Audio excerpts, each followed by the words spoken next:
So under the cash flow and Sub2 column, that left column, Yep. if you plug all those numbers in, or let's just do it. So just on the renometer, just take that 1281 and put it in there. Go down and put your, so this has got to be done a little bit different because here you would typically have your PITI. So let's just for shits and giggles, I'm going to put the 119, and I'm just going to round the numbers, plus 277, plus 300. So let's say PIT, put in there 696 for PITI. That's going to be your taxes, insurance, and what we are estimating the $300 in payment instead of 309. I just rounded the numbers. Okay. Then go. We don't have that. Don't have that. You do have some rehab. Go and put $5,000 in rehab there. Don't need an asking price. Don't need what it owes. Put in $3,000 for closing costs. Where it says interest rate up, right there. Nope, down. Right above, right between the 1,200 and the 600. Yep. Go over to the, yep, put 12% there. Put cash to seller $500.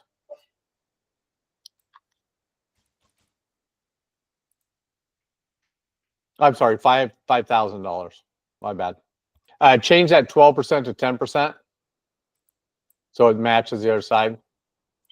Where it says the 696, change that to the exact of the other, which is 705.67. Where you have the 1281, take and put that at 1214. That's why. Are these supposed to, like, both these numbers are supposed to match up? So basically what it's doing is you see it say in the blue, it says cash flow 400. And then in the other column, you see 400 in desired cash flow. They should match, and they do now. Oh, okay. I see what you're saying. Okay. So all I did is at 705, if it was truly a Sub2, that's how you'd work the deal. And that in the blue cash flow, it'll tell you what it's going to cash flow for you.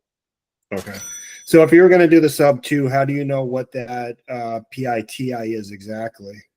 You ask the seller to begin with, and then you ask them to send you the statement. Okay. Hopefully they're within a few dollars. I've seen people be way off. And if they're way off, that screws you.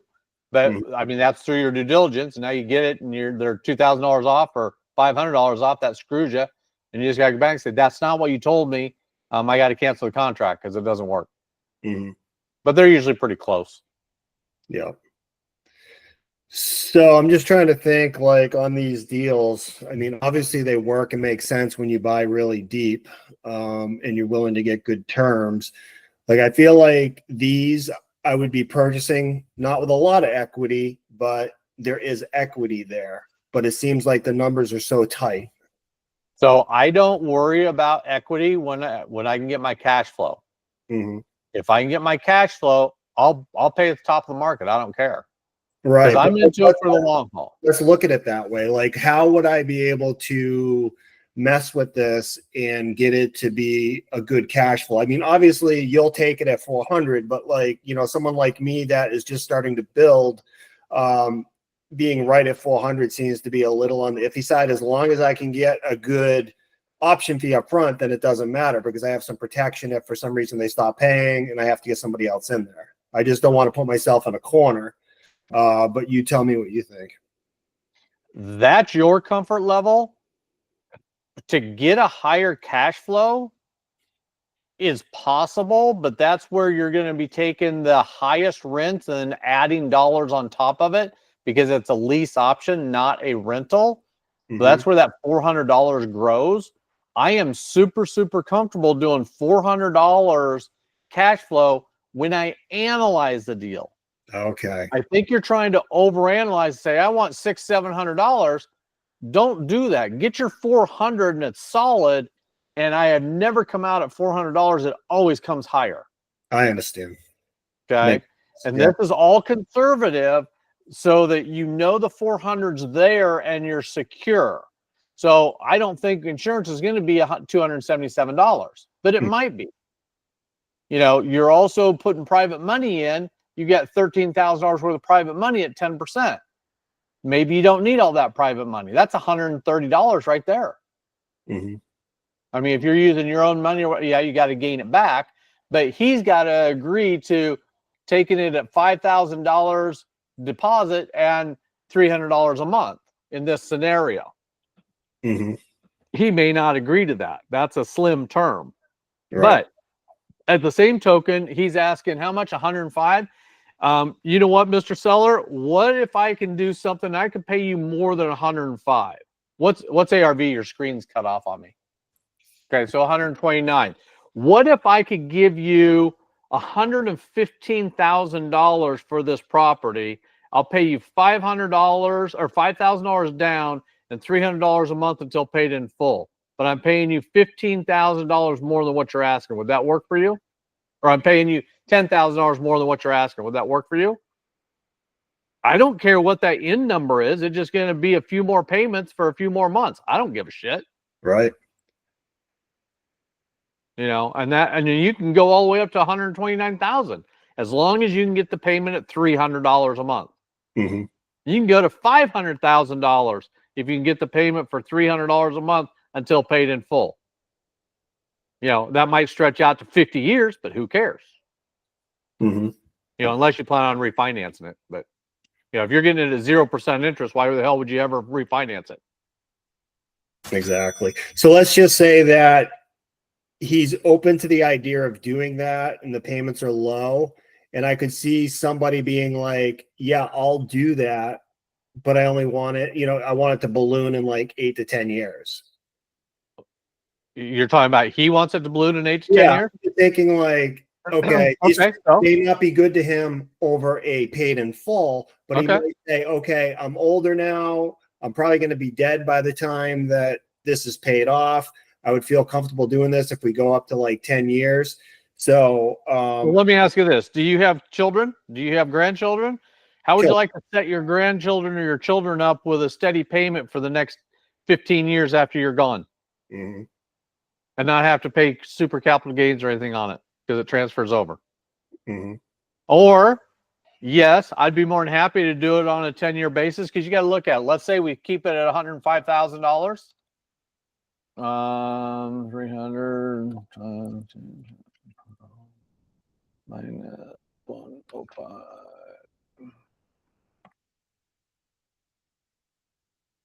minus, and we give it 5,000.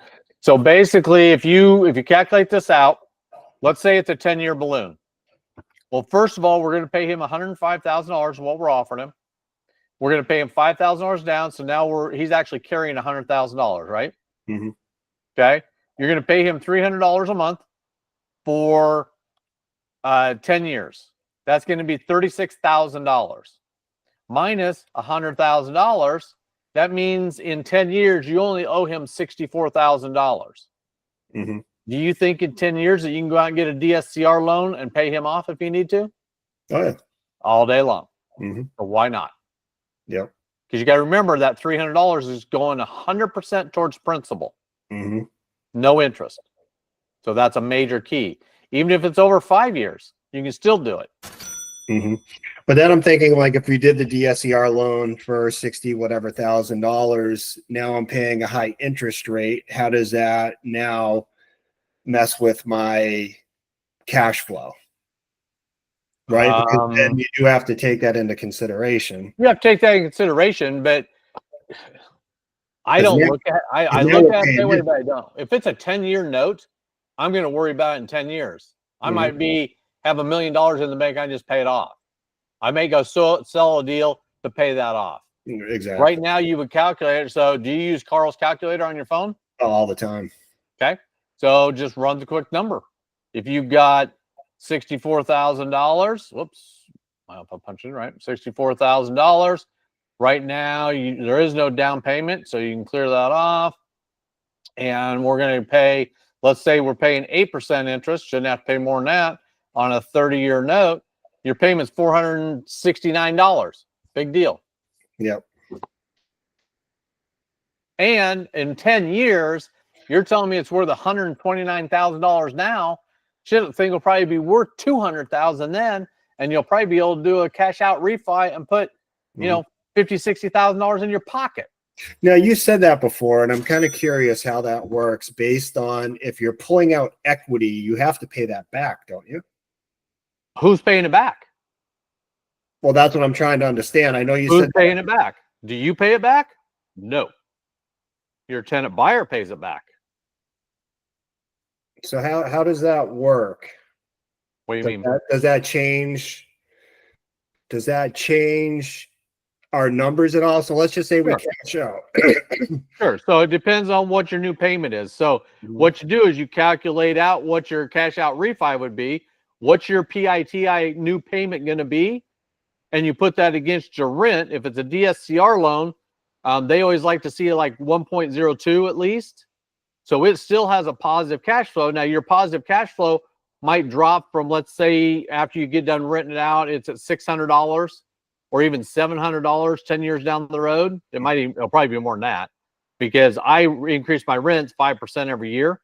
Okay. So at that point, let's say you got a cash flow of just $700. Well, let's say you can pull out $50,000 at cash out, and now your new, instead of your PITI payment being $700, maybe it's $1,000. Okay. And but you're putting 50 grand in your pocket, and your tenant buyer's rent is now, $2,000, and you still have a good positive cash flow. Okay. So it's the tenant buyer that is paying back that loan to you. So the key to Uncle Sam is that $50,000 you just put in your pocket, that's a cash out refi, is non-taxable because it's a loan. Are you paying that loan back? No.